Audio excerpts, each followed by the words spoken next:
Live from New Delhi, you're watching the India News Hour, India's voice to the world with me, Deepika, coming up in the next 1 hour. Trump hits Brazil and South Korea with high tariffs ahead of the 1st of August deadline. Stakeholders react sharply.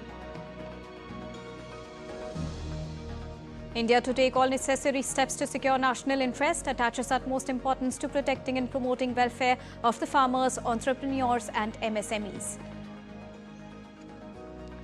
Another 6.2 magnitude earthquake jolts Russia's Kuril Islands. Ports reopen across different islands after tsunami advisory stands lifted. And in cricket, India eyes to level the series in 5th and final test match at the Oval against England. Ben Stokes, Jofra Archer ruled out as England make 4 changes in playing 11.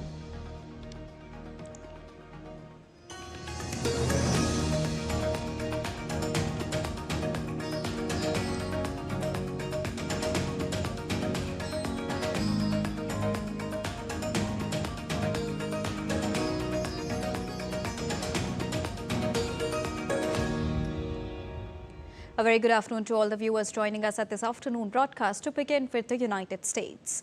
The clock is ticking closer to US President Donald Trump's latest tariff deadline of the 1st of August. And while several more deals have been reached since his last tariff deadline of the 9th of July that came and went, trade talks with many countries are still in flux. Well, in the month of April, Trump unveiled sweeping import taxes on goods coming into the US from nearly every country. Now, that included heightened reciprocal rates for certain countries. Now, the first 90-day pause arrived in an apparent effort to quell global market panic and facilitate country-by-country negotiations. But 3 months later, only 2 deals emerged with the United Kingdom and Vietnam. A separate framework for a deal was hashed out with China as well. And by early July, Trump began sending warning letters that higher tariffs would be imposed against dozens of countries on the 1st of August. So the United States has now announced a trade deal with South Korea that will be subject to South Korean imports to a 15% tariffs on imports as part of an agreement with the Asian trading partner. In a matter of fact, South Korea had been facing a 25% levy if it had not struck a deal. As part of the arrangement, South Korea will also invest $350 billion in the United States and purchase $100 billion of liquefied natural gas and other energy products. The announcement comes just a day before a 1st of August deadline for countries to reach an agreement with the United States or be hit with higher tariffs. Well, South Korea's presidential office said that the country's trade agreement with the US had pushed down tariffs on Korean automobiles to 50%. South Korean President Lee Jae-myung said the deal would put his country on an equal or better footing as compared with other countries. Meanwhile, shares of South Korean automakers fell on Thursday after US President Donald Trump said the US will charge a 15% tariff on imports from South Korea, including autos, as part of a trade deal. Hyundai Motors share were down 2% and Kia Corp stock lost 3.3%. The deal reduces US tariffs on South Korean autos from 25% to 15%, the same rate as Japanese car imports. Now, before Washington imposed 25% auto tariffs in the month of April, there were 0 tariffs on most South Korean auto imports under a bilateral trade deal, while there was a 2.5% tariff on Japanese auto imports. The deal removes the 22.5% advantage in tariffs South Korean automakers had enjoyed over Japanese rivals under the Korea-US trade deal. Also, U.S. Commerce Secretary Howard Lutnick said during an interview that the United States has made trade deals with Cambodia and Thailand ahead of President Donald Trump's 1st of August tariff deadline. Donald Trump solved a war between Thailand and Cambodia all weekend long. By the way, he solved the conflict worldwide 1 a month since he's been president. That's it's a pretty good track record. unbelievable. And because he uses trade, he gets to invite me on the phone, and I listen all day Saturday while he's calling Cambodia, Thailand, Cambodia, Thailand. And what happens on Monday? They announce a truce. And you know what we did today? We made trade deals with Cambodia and Thailand. Meanwhile, Thailand expects more details on its tariff rate from the United States within the next 24 hours. Thailand's finance minister said the country was still working a little bit more on trade details with the United States. In a post on his X account on Thursday, after the U.S. Commerce Secretary said a deal had been done.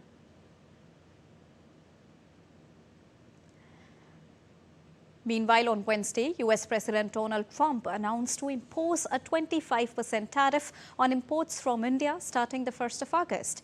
Also, he said the United States is still negotiating with India on trade.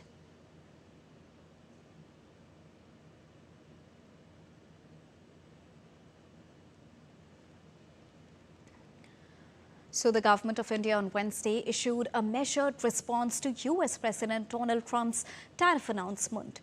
The government said it has taken note of the U.S. president's statement and is studying its implications. According to a statement by the Ministry of Commerce and Industry, India and the United States have been engaged in negotiations on concluding a fair, balanced and mutually beneficial bilateral trade agreement over the last few months, and they remain committed to that objective. Well, the Indian government attaches the utmost importance to protecting and promoting the welfare of country's farmers, entrepreneurs and MSMEs. It will also take all the steps necessary to secure India's national interest, as has been the case with other trade agreements, including the latest comprehensive economic and trade agreement with the United Kingdom. U.S. President Donald Trump also signed an executive order implementing an additional 40% tariff on Brazil, bringing the total tariff amount to 50%. The order said the tariffs would go into effect 7 days after its signing on Wednesday.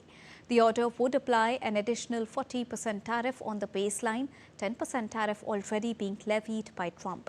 But not all goods imported from Brazil would face the 40% tariff. Civil aircraft and parts, aluminium, tin, wood pulp, energy products and fertilizers are among the products being excluded. Brazilian President Luiz Inácio Lula da Silva hit back at the move, saying he would defend the sovereignty of the Brazilian people in the face of measures announced by the President of the United States. Meanwhile, Canadian Prime Minister Mark Carney said on Wednesday that tariff negotiations with U.S. President Donald Trump's administration have been constructive, but the talks may not conclude by an 1st of August deadline. Complex, they're comprehensive, they're constructive negotiations with the Americans are ongoing. It's possible that they may not conclude by the 1st of August. But we'll see. The team's there. We're working hard. Conversations today, myself. Now, French Finance Minister Eric Lombard said on Wednesday that the European Union's negotiating strategy with the United States on trade had not been vigorous enough. The deal led to a framework deal for the United States to impose 15% tariffs on most of the European Union goods. Lombard acknowledged the deal's limitations, but also defended it by comparing it to deals obtained by other countries and saying that a better deal might have been hard to obtain.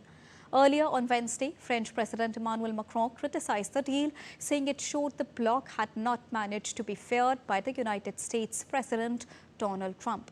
The meeting also underscored growing concerns among French industries about how the new trade framework would impact their respective field and their global competitiveness. Sur la même ligne que le président de la République, je pense qu'il y a deux. There is the issue of the negotiation method, which within the European Union's organization has perhaps not been as energetic or vigorous in certain phases. And this is what the President of the Republic said when he stated that we must improve our ability to be feared and to carry weight in negotiations. Notre capacité à être craint et à peser dans les négociations. Now, Donald Trump's tariff on the European Union go into effect tomorrow. But what does this new trade deal mean for Germany's flagship auto industry? For more on this, we are joined by Deutsche Welle correspondent Varda Imran in Berlin. Good afternoon, Varda. We are looking at a 15% baseline tariff on almost all the things coming from the European Union. How will this impact the car makers? Thanks for having me.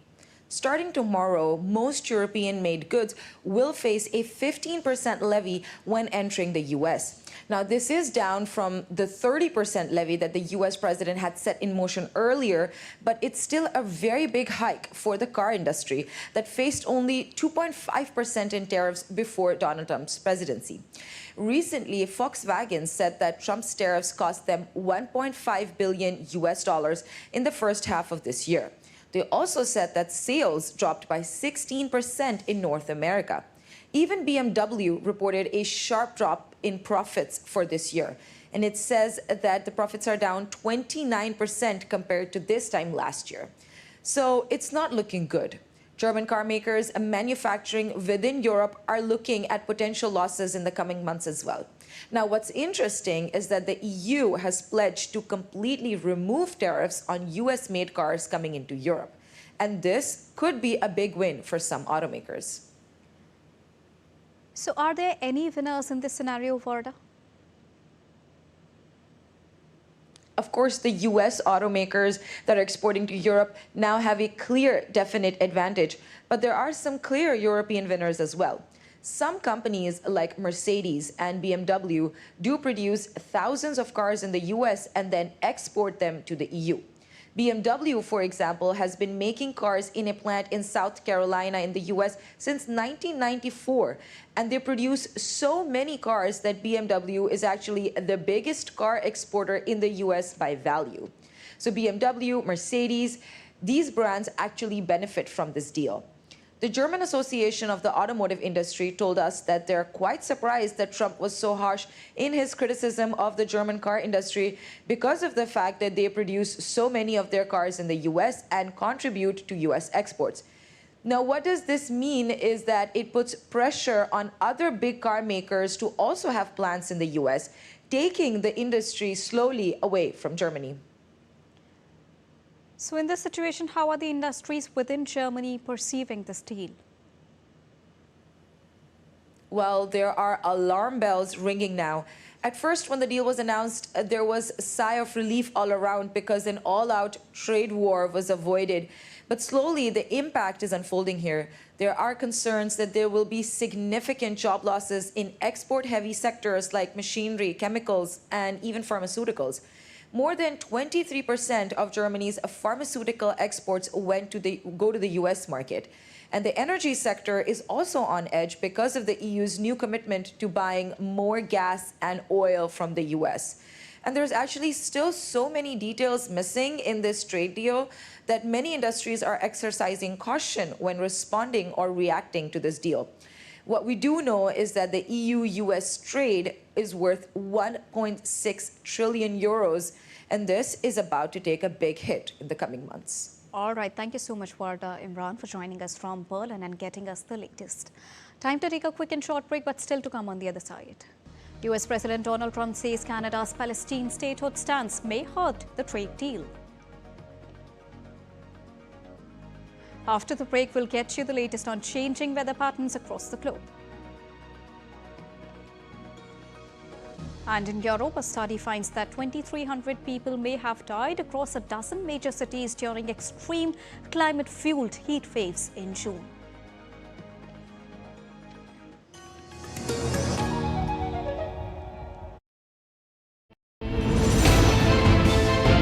Geopolitics and trade deals. Economic challenges amid development. Hard work and the path to prosperity. It's the economy, always. Between walkers, money is what money does and says. Supply creates its own demand. Between the bulls pulls and bears tears. When supply chains globalization and India rises to the podium. We'll get you centered with the Economic Brief at 8 p.m. every Thursday on DD India. Welcome back. After that short break, you're watching DD India News Hour. Well, in a dramatic policy shift, Canada intends to recognize a Palestinian state at the UN General Assembly in September. Prime Minister Mark Carney stressed that the move was necessary to preserve hopes of a two-state solution to the Israeli-Palestinian conflict. He said it has been a long-standing Canadian goal that was being eroded. It also makes Canada the third country following recent announcement by France and the United Kingdom that could recognize a Palestinian state in the month of September. Prospects for a two-state solution have been steadily and gravely eroded, including by the pervasive threat of Hamas terrorism to Israel and its people, culminating in the heinous attack of October 7, 2023, and the terrorist organization Hamas's long-standing violent rejection of Israel's right to exist and its rejection of a two-state solution. A belief in a two-state solution, the inalienable rights of both peoples, and the fact that peace and security could only be achieved through it. That prospect, that possibility of a two-state solution is being eroded before our eyes. Well, Israel blasted Canada's announcement as part of a distorted campaign of international pressure. In a statement, Israeli Foreign Ministry said this announcement represented a reward to terrorist faction Hamas and harms the efforts to achieve a ceasefire in Gaza and a framework for the release of the hostages. Egyptian Ministry of Defense airdropped humanitarian aid over Gaza on Wednesday. 4 military transport planes took off from Egypt carrying tons of food supplies which were dropped by parachute over areas inaccessible by land. Aid blockade was lifted in May, but with restrictions that Israel says are needed to prevent aid being diverted to militant groups. Israel says it has no aim to starve Gaza. Well, this week it announced steps to allow more aid inside, including pausing fighting in some of the locations, airdropping food and offering more secure routes. Meanwhile, the United States Secretary of State Marco Rubio met Egypt's Foreign Minister Badr Abdelati in Washington, D.C. on Wednesday. In a statement released by the U.S. State Department, the United States thanked Egypt for its mediation efforts to secure a ceasefire in Gaza. Abdelati also spoke to the U.S. Special Envoy Steve Witkoff in a phone call and discussed intensifying pressure to reach a ceasefire deal in Gaza. Well, Witkoff is set to travel to Israel on Thursday to address the situation in Gaza as mediators, including Cairo, Doha and Washington, push for talks. And now let's get to a quick update on the ongoing Russia-Ukraine conflict. Ukrainian President Volodymyr Zelensky stated on Wednesday that he had approved key principles for large-scale weapons agreement with the United States. In his evening video address, Zelensky said, "These are large-scale agreements which I discussed with President Trump and hope for their implementation," adding that it would strengthen both the countries. He provided no specifics about the agreement. Zelensky also praised the actions of the U.S. government in resolving the conflict. Ukrainians rallied in Kiev and Lviv on Wednesday, the eve of a planned parliamentary vote to adopt a new law reinstating the independence of anti-corruption bodies. Well, President Zelensky introduced the legislation to ease public unrest following mass protests against a proposed bill that would have given a politically appointed prosecutor control over the National Anti-Corruption Bureau of Ukraine and the Specialized Anti-Corruption Prosecutor's Office. Well, since the conflict began, Ukraine has intensified efforts to eliminate long-standing political corruption. Stamping out corruption is critical to Kiev's bid to join the European Union and its efforts to erase a legacy of autocracy and Russian rule. NABU and SAPO have leveled charges against lawmakers and senior government officials. Moving on, a 6.2 magnitude earthquake struck Russia's Kuril Islands on Thursday at around 1:53 p.m. according to Indian Standard Time, following the recent 8.8 magnitude earthquake that triggered widespread tsunami fears. The latest tremor, though significant, caused no immediate reports of damage or casualties. Now, with the tsunami advisory lifted, ports across the islands, including Severodvinsk, have reopened, resuming normal operations after days of disruption. The region, still reeling from the earlier disaster, remains under close monitoring for aftershocks. Russian authorities, supported by seismic experts, are assessing the situation, while residents express relief as life slowly returns to normalcy. Although, as per the reports, the latest 6.2 quake has not triggered a new tsunami alert. Ports across the islands have reopened, indicating a return to normalcy, while no immediate damage or casualties are reported from the 6.2 magnitude event, though the authorities remain vigilant for aftershocks. The situation is stabilizing with the ongoing monitoring by Russian seismic experts to ensure safety. While, along with many other regions, Japan's weather office on Thursday has lifted tsunami advisory imposed a day earlier after one of the strongest earthquakes ever recorded off Russia's far east. Well, extreme rainfall in Qingdao near Beijing killed 8 people in Xinglong villages, with 18 still missing, state-run Xinhua reported. The deluge, which began last Wednesday, dumped a year's worth of rain in days, devastating the region. Now, nearby Mew district, it saw 28 deaths. The Mew Reservoir, 25 kilometers from the affected villages, hit record water levels with 6,550 cubic meters flooding in per second at its peak. Huge waves hit Rio de Janeiro's coastline in Brazil due to a storm surge. According to local media, the waves reached heights of up to 12.14 feet, prompting the authorities to close nearby avenues. No injuries have been reported. Meanwhile, the U.S. is under the spell of a heat wave condition. Washington is grappling with the soaring high temperatures. An extreme heat alert was issued, and the temperatures are expected to have a high near 98 degrees and a heat index as high as 106. National Weather Service said cooler temperatures and lower humidity will bring much needed relief from the extreme heat to much of the central land eastern U.S. by later in the week as a cold front moves southward. Regional authorities believe that the wildfire that is raging in central Spain was started deliberately, shifting gusts of winds that hindered efforts by firefighters and a special military unit in containing the wildfire in the province of Avila. Residents in the nearby village of El Arenal were advised to remain indoors due to heavy smoke. Over 500 firefighters, supported by 24 aircraft, are working to prevent the fire from spreading further. And the Indian Meteorological Department has forecast a continued light to moderate rain condition with thunderstorms using caution. Now, continuous rainfall in Delhi NCR on Thursday has brought much needed respite from the sweltering heat, while simultaneously delivering a remarkable improvement in air quality.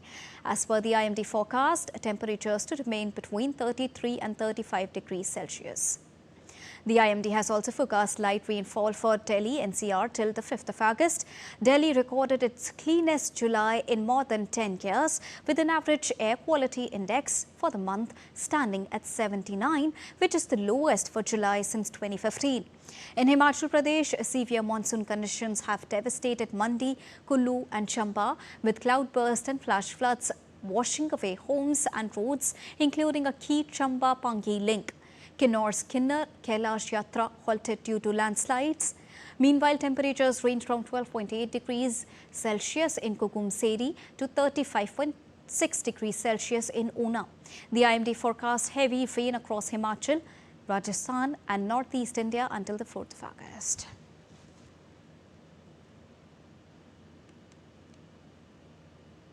And to get you the latest on weather conditions, I'm joined by DD India correspondent Taposh Bhattacharya. Taposh, good afternoon. What is the latest update on Delhi's weather condition as per the IMD?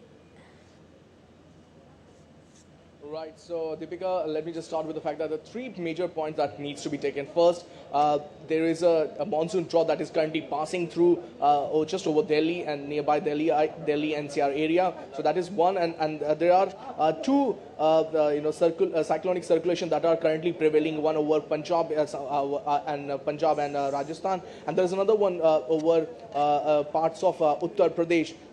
Coupled with the monsoon trough that I just mentioned, and currently a feeble western disturbance that is there. These are the reason why the Delhiite has seen in the last couple of days a massive rainfall activity along with a lot of gusty wind that is blowing. So that's one reason, and we expect, as per IMD, the situation is expected to improve from today.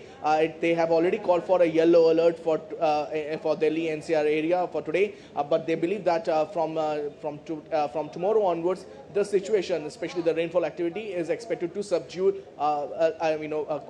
quite a lot. So that is, the one part of it. The other important part is that, as I mentioned, you also mentioned the fact that it's the cleanest July in probably almost a decade. The last time this was the case was way back in 2016, when the July the AQ was below 100. So right now the July AQ, the average AQI is hovering in the 70 region. Today, in fact, the AQ of Delhi was even lesser than the average AQ. It was 56 for today. So that is one part of it. The third and the other aspect that I want to bring together is that in general, we have seen the July temperature.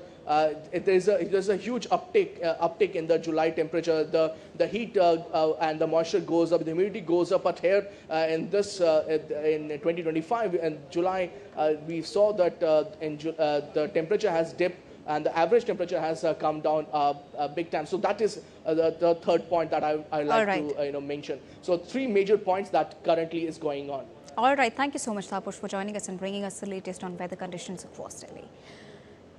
Moving on, a heat wave scorching Europe had barely subsided in early June when scientists published estimates that 2,300 people may have died across a dozen major cities during the extreme climate-fueled episode. Scientists involved in the research said that the figure was supposed to grab some attention and sound a timely warning in the hope of avoiding more needless deaths. Heat can claim tens of thousands of lives during European summers, but it usually takes months, even years, to count the cost of the silent killer. The study, published just a week after temperatures peaked in Western Europe. Well, unlike floods and fires, heat kills quietly with prolonged exposure, causing heat stroke, organ failure and death. The sick and elderly are particularly vulnerable, but so are the younger people exercising or toiling outdoors.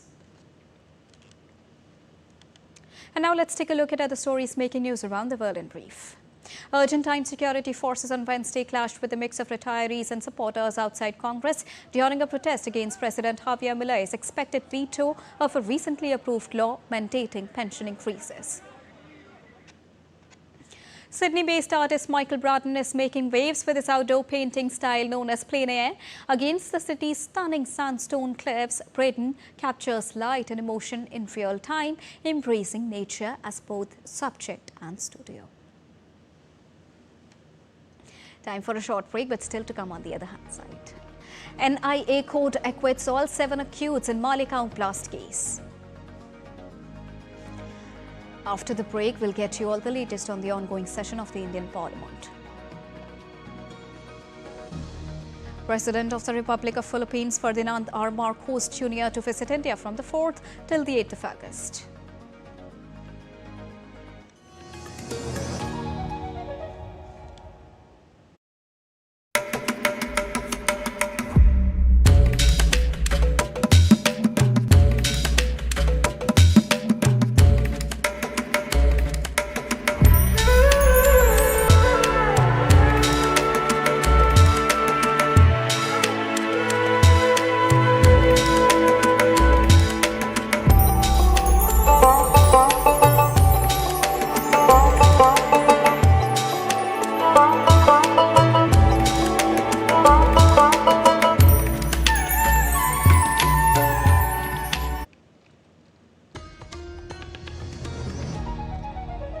Welcome back after that short break. You're watching the India News Hour. Time to quickly recap the top headlines of the hour. Trump hits Brazil and South Korea with high tariffs ahead of the 1st of August deadline. Stakeholders react sharply. India to take all necessary steps to secure national interest, attaches utmost importance to protecting and promoting welfare of the farmers, entrepreneurs and MSMEs. Another 6.2 magnitude earthquake jolts Russia's Kuril Islands. Ports reopen across different islands after tsunami advisory stands lifted. And in cricket, India eyes to level the series in fifth and final test match at the Oval against England. Ben Stokes, Jofra Archer ruled out as England makes 4 changes in the playing 11. Moving on, Admiral Dinesh Tripathi, Chief of the Naval Staff, called on Defence Minister of Japan, General Nakatani, during the ongoing visit to Japan. The discussions between the two focused on enhancing bilateral defence cooperation, fostering technological and defence industry collaboration, and strengthening training and personnel exchange between the two nations and the navies.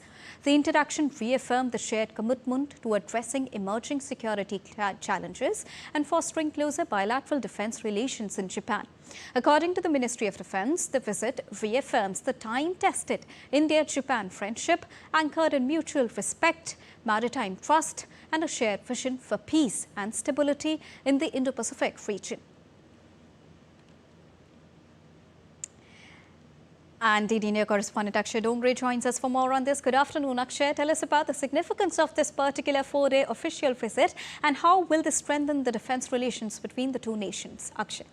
Well, Deepika, if you look at the countries, both the countries here, both India and Japan, both of them are major naval powers, especially in the Indo-Pacific region. Now, as far as the countries are concerned, they are close allies. They have, decades-old trade ties, military ties, and ties in different cultural aspects as well. But what stands out the most, as far as these two maritime powers are concerned, with India, having a major stake in the Indian Ocean region and Japan in the Indo-Pacific region, both the countries are major naval powers, have a lot of naval potential, have a lot of potential for naval exploration as far as the regions are concerned. Joint cooperation as well as joint explorations and anti-piracy operations, anti-theft operations in the oceans can be carried out by the both naval powers. Give the fact that these two are dominant in their regions as far as their naval prowess is concerned. Both India and Japan has a lot to learn from each other, has a lot of potential to cooperate, and not just only in the areas of exploration, not only in the areas of defense, but also in the areas of research and development as far as future naval vessels are concerned. Both offensive and defensive capabilities included, as well as exploration capabilities. Now, we'll come to each one of them one by one. As far as the offensive capabilities are concerned, India is a country that has its own indigenous aircraft carrier that makes it one of the only few countries in the world with the technology to produce modern aircraft carriers along with submarines, corvettes, frigates, destroyers and other kind of naval equipment. Japan has its own traditional navy, has its own technological prowess in various other aspects, and if the two nations can combine their technological know-hows and expertise, they can go a long way in not only designing and researching equipment, weaponry and naval vessels, but also in other areas of oceanic exploration as well. So it's a 4-day visit by the Navy Chief where different kind of exchanges will take place, different kind of roadmaps will be drawn as far as joint cooperation between the two navies is concerned, as well as other areas of defensive collaboration that can be signed between the two countries with this 4-day official visit. Back to you, Deepika. Also, Akshay, fill us in with more details on important sectors to be touched during the visit, which also includes maritime security as one of the focus areas.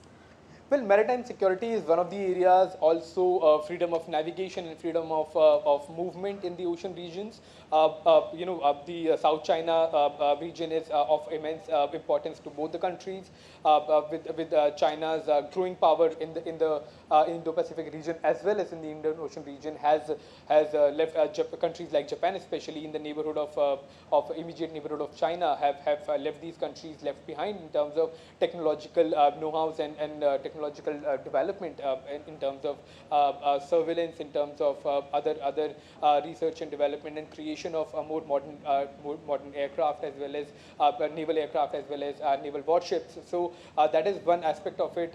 The collaboration between the two countries can also help both Japan and India to have a more streamlined and more collaborative naval approach in the two regions of the Indo-Pacific as well as the Indian Ocean region. So there is a lot to learn for the two countries. A lot of defense agreements can be signed, exchanges can take place, naval exercises can in future take place between two countries, in keeping in view anti-piracy operation, anti-terror operation, as well as joint exploration operations where both the countries have a lot of potential. And given the fact that both the countries have vast maritime borders, so it is also going to create a lot of potential for exploration as well as joint collaborations in various aspects. All right, thank you so much, Akshay, for joining us and bringing us a rounded perspective on this very important visit. Moving on. The monsoon session of the Indian Parliament is currently underway in New Delhi. However, after a successful conclusion of debate on Operation Sindoor, both the houses of the Parliament faced disruption on Thursday, with the opposition raising the issue of special intensive review of the electoral roll in Bihar. Following the uproar in both the houses as soon as it convened at 11 a.m. according to Indian Standard Time, the Lok Sabha was adjourned till 4:30, while the Rajya Sabha convened at 11 a.m. and again adjourned at 12 p.m. but had to be adjourned till 4:30 due to opposition's continuous ruckus. And to get you more on this, I'm joined by DD India correspondent straight from the Parliament, Dibyendu. Good afternoon, Dibyendu. What is the latest that we are tracking from the Parliament? There has been a lot of ruckus after the debate that concluded on Operation Sindoor, but there are many topics which are yet to be touched. Dibyendu. Well, Deepika, that's absolutely right. Since today morning, we have seen repeated disruptions being on the floor of the House, in both the houses, in the Lok Sabha as well as the Rajya Sabha, from the opposition benches, trying to create disruption with raising the issue of SIR, which is the Special Intensive Review of the Electoral Rolls in Bihar.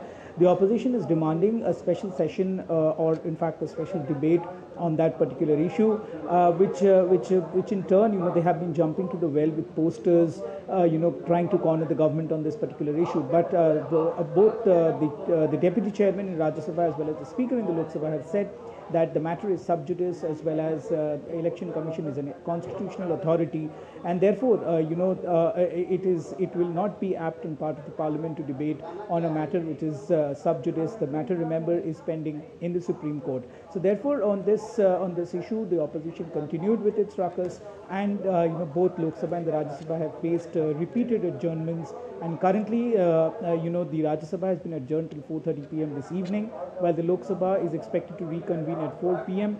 But having said this, Deepika, it is unlikely that the opposition will let both the houses function through the day-to-day, given the fact that the issue of SIR is going to be raised by the opposition continuously in the House, is what we are hearing from the opposition sources.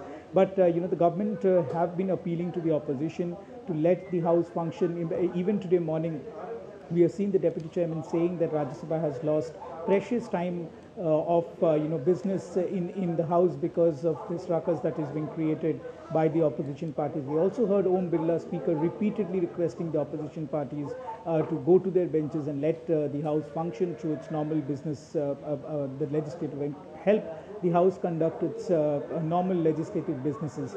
But as you also said, Deepika, yes, there are several important legislative bills that the government is planning to bring into this session. But the opposition doesn't seem to accept the fact that they will be able to help run these House, in fact, help function both the Houses of Parliament smoothly. All right, thank you so much, Dibyendu, for joining us and bringing us the latest straight from the Parliament. Moving on, Prime Minister Narendra Modi held a telephonic conversation with UAEs President Sheikh Mohammed bin Zayed Al Nahyan on Wednesday. The two leaders reaffirmed their mutual commitment to further strengthening the bilateral comprehensive strategic partnership. They positively assessed the remarkable progress made across various sectors of bilateral cooperation and laid emphasis on further developing and deepening collaboration for the shared benefit of the people. While UAE's President congratulated Prime Minister Modi on becoming the second longest-serving Prime Minister in India's history, the Prime Minister thanked him for his wishes and affection he expressed for the people of India. And at the invitation of Prime Minister Narendra Modi, President of the Republic of the Philippines Ferdinand Marcos the Jr. will pay a state visit to India from 4th till the 8th of August. He will be accompanied by First Lady Madam Louis Araneta Marcos and a high-level delegation including several cabinet ministers, other dignitaries and senior officials in addition to business representatives. Now, this would be the first visit of President Marcos to India since assumption of office as the President of the Philippines. Now, during the visit, Prime Minister Modi and President Marcos are scheduled to hold bilateral discussions. President Marcos will also be meeting his Indian counterpart Draupadi Murmu. Both the countries have since developed a strong partnership across a wide spectrum of areas, including trade and investment, defense and security, maritime cooperation, agriculture, healthcare, pharmaceuticals and digital technologies. The two countries also engage closely at regional levels, including through India's comprehensive strategic partnership and ASEAN. India's relations with the Philippines are an integral pillar of Act East policy, Vision Mahasagar and the vision of Indo-Pacific. Now, Panama's Vice Minister of Foreign Affairs, Carlos Arturo Hoyos, held delegation-level talks in Delhi with Secretary West Tanmay Lal in New Delhi. In a tweet, Ministry of External Affairs said both held useful consultations on UN matters and India wishes Panama a productive presidency of the United Nations Security Council in August 2025. Hoyos arrived in India on an official visit to promote investments, infrastructure, projects and explore the creation of a pharmaceutical hub in Panama. Earlier, Carlos Arturo also met Union Minister of State for External Affairs, Pabitra Margarita, and reviewed progress in bilateral ties. Well, after nearly 17 years, a special national investigation agency court in Mumbai on Thursday acquitted 7 accused in the 2008 Malika blast case. All accused were out on bail. The explosion on the night of September the 29th in the year 2008 near Piku Chowk in Malegaon killed 6 people and left more than 100 injured. A low-intensity bomb fitted to a motorcycle went off near a busy intersection, triggering panic and chaos in the communally sensitive town. The court also announced compensation of 2 lakh rupees to each deceased victim and 50,000 rupees to injured. 17 साल से ये case चल रहा था। इस case में जो 17 साल पहले जो एविडेंस था, उसी तरह जो 2016 में एनआईए का चार्जशीट आया था, उसमें जो कोई भी मटेरियल था उसी के बेस पे आज कोर्ट ने फैसला सुनाया है। सारे एक्यूज बेल पे है और अभी तो केस खत्म हो गया है। And now let's take a look at other stories making news around the country in brief. Lieutenant General N.S. Raja Subramani, Vice Chief of the Army Staff, retired today after 39 years of dedicated service. Commissioned into the Garhwal Rifles in 1985, he held key roles across varied terrains and commands. Known for his strategic insight and academic excellence, he was awarded multiple service medals. The Army expressed deep gratitude for his contributions to national security and gave him a 21-gun salute. Vice Admiral Krishna Swami Natan took charge as Flag Officer Commanding-in-Chief of the Indian Navy's Western Naval Command today. He succeeded Vice Admiral Sanjay Jasjeet Singh. Based in Mumbai, the command is vital to India's maritime security in the Arabian Sea and Western Indian Ocean. Swaminathan's appointment marks a key leadership transition in Navy's premier operational formation, often called the sword arm of the Indian Navy. Time to take a quick and short break, but still to come on the other side of the India News Hour. US Federal Reserve keeps interest rates unchanged despite pressure from Trump administration. In sports, Raducanu, Anika Swanthik cruises into the third round at the ongoing Canadian Open.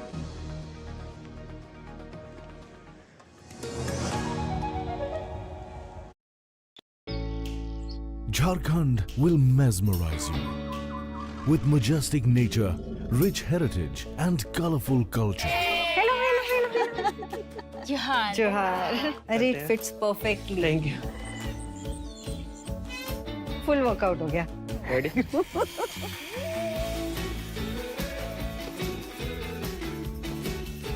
Postcards from Jharkhand on National Geographic.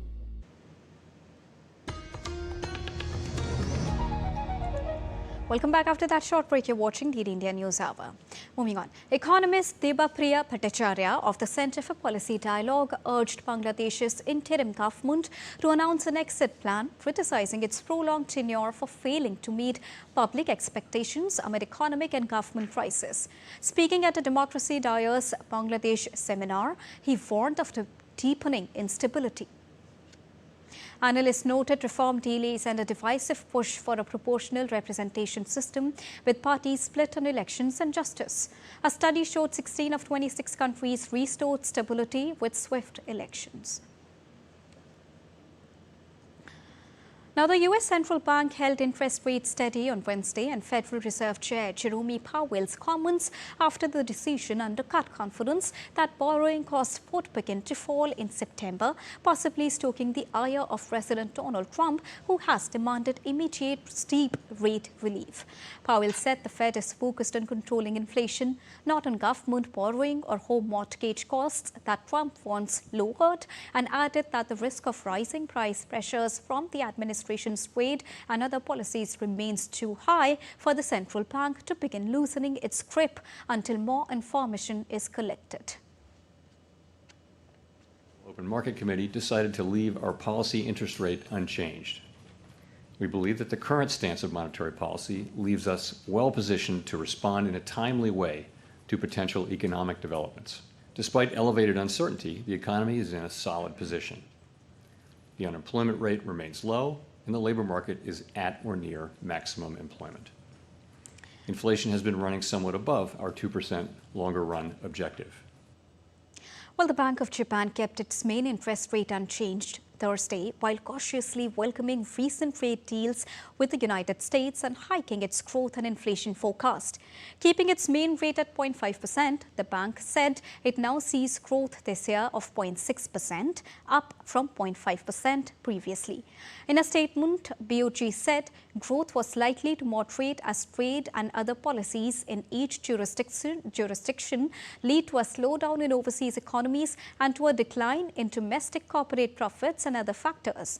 It, however, added that factors such as accommodative financial conditions are expected to provide support. Now, Tokyo and Washington last week announced a deal that will see Japanese shipments to the United States hit with a 15% tariff. And now to get you the latest from the world of sports, to begin with cricket first. With an aim to level the series, the Shubman Gill-led India will take on England without their skipper Ben Stokes in the fifth and final test at Kennington Oval in London starting Thursday. Following a sensational match-saving performance at Old Trafford, the Anderson Tendulkar Trophy heads into a thrilling finale at the Oval where everything is still on the line. The stage is set for the series finale as both India and England will battle it out in the fifth and final test at the Kennington Oval in London. It's a battle of honor for India as they trail the series 1-2, and the best they can do now is to level the 5-match series. India will be confident going into the final game after batters eventually did their job and bailed them out of trouble in the Manchester Test, but questions looms over their bowling unit that has looked quite ordinary for the side. For Shubman Gill's India, it is an opportunity to bounce back and draw level in what has been a highly competitive series. After a few indifferent results in Test cricket in the last 6 to 8 months, a 2-all result in England could be a turning point in the format for this Indian outfit. England, on the other hand, will go into the fifth test without their captain Ben Stokes, who is ruled out with a torn shoulder muscle.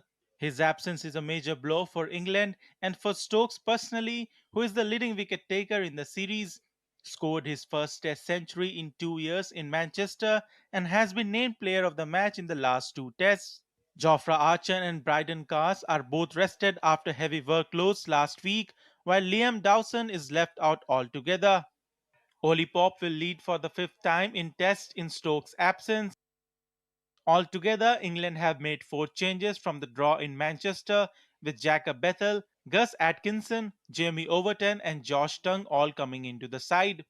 After a save for the ages at Old Trafford, the Anderson Tendulkar Trophy now entered its climax at the Oval, with all to play for at the historic venue. For England, it is a chance for baseball validation on their own turf against one of the most formidable opponents in international cricket. Sports Desk, DD India. England captain Ben Stokes, who has been ruled out of the 5th Test against India, said the team weighed risk and reward and the risk was too high for him to play the match. It was where the, weighing up the risk-reward and the risk was way too high for damaging this any further than it currently is. Didn't want to put my side. I wouldn't expect to put anyone else, any other of my players at risk with an injury like this. So, look, start rehabbing now and obviously focus on what we've got coming up in the winter. So. And the series has become increasingly heated as India refused an offer for an early draw in the 4th Test to allow Washington Sundar and Ravindra Jadeja to reach centuries, a decision that angered England. While Indian captain Shubman Gill previously accused England of ignoring the spirit of cricket, Gill also played down the incidents ahead of the 5th match. I think once you're done with the match, you're done with the match, and you move on to the next one, and you want to play the next one as competitive and as best as you can. And for us, I can say it doesn't really matter what we have done in the last match, good or bad. Whatever's happened in the last match has gone by. We want to move on, and we want to perform the best in the next one that we can. And now to get you the latest on this, I'm joined by DD India sports correspondent Narayan Singh. Good afternoon, Narayan. Now all eyes on the changes that India is likely to make, where we are getting the reports that Prasar Krishna might come in here. How do you see if that happens, Narayan? Deepika, talking about the conditions here, first time in the series we will see a green top. So far in the 4 matches, the wicket was flat, the conditions were different, but this time around it's a pure over wicket which is hard and the tinge of grass on it. And also there is a rain forecast, so it will be difficult for the batters to play first 2 days, considering the fact that there will be the seam and there are the bowlers who have the good pace. If they just throw the ball on the seam, on the hard deck, definitely it's going to be difficult for the batters here. But Prasar Krishna, as we know that he was dropped in the previous match, and before that he was in the scheme of things. And again, if he will be there, I think the way he bowled in the second innings, he was quite economical in the last innings he played. So his presence, considering the fact that it's a green top, it will be good for India. And we know that his raw pace can be very beneficial. Apart from that, we have also the services of, we can say that if they bring Arshdeep Singh in this match, definitely it's going to be a good. And Akashdeep, he is the hit the deck hard bowler, and he throws the ball, seam of the ball on the deck. Definitely he will wreak havoc here in the Oval Test match. Apart, if Bumrah would have been there, definitely the most lethal weapon of India, then it would have been a different story, as we know that India had already finalized that he will be playing 3 Test matches and it's the 4th Test match, so it's unlikely that Bumrah will be there. All in all, we can say that it's India has an upper hand, considering the fact that England's pace attack is new and only Chris Woakes is there in their pace lineup. All right, thank you so much, Narayan. And to update the viewers on the latest conditions, covers are currently coming on. We are just a few minutes away from the toss update. Thank you so much, Narayan, for joining us and bringing us the latest on the very crucial match. Moving on to tennis, at Canadian Open, Wimbledon champion Iga Swiatek cruised Naomi Osaka battled through, and Eugene called time on her career with a 2nd round loss in Montreal. Swiatek breezed past Chinese qualifier Gu Hanyu by 6-3, 6-1 in her first match since her victory in the Wimbledon final. The Polish player broke War's serve 6 times to book her spot in the third round. Swiatek dominated the match with aggressive play, picking up her 8th straight victory. And that's all for this edition of DD India News Hour, but do let us know your thoughts on the news of the day. For those on the go, you can get all the latest news and updates from India and across the world on the DD India mobile app. The app is available on both Android and iOS platforms. Scan the QR code on the screen to download it right now. We'll be back with more news as it breaks here on DD India. I'm Deepika, and from all of us here in New Delhi, thank you so much for watching DD India News Hour. Namaskar.